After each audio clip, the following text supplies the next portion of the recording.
Boil some noodles in some salt water and oil.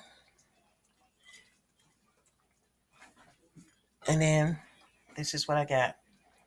Egg noodles. Taking the meat.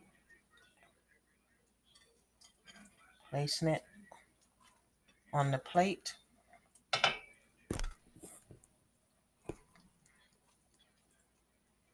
And get some of this gravy. I don't know if you would call it gravy, but that's what we're going to call it. And pour it over the noodles.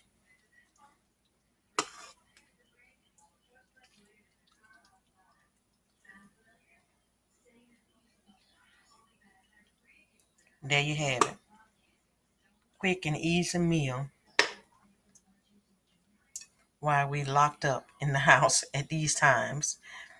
This is Val. This is how you do it. Enjoy.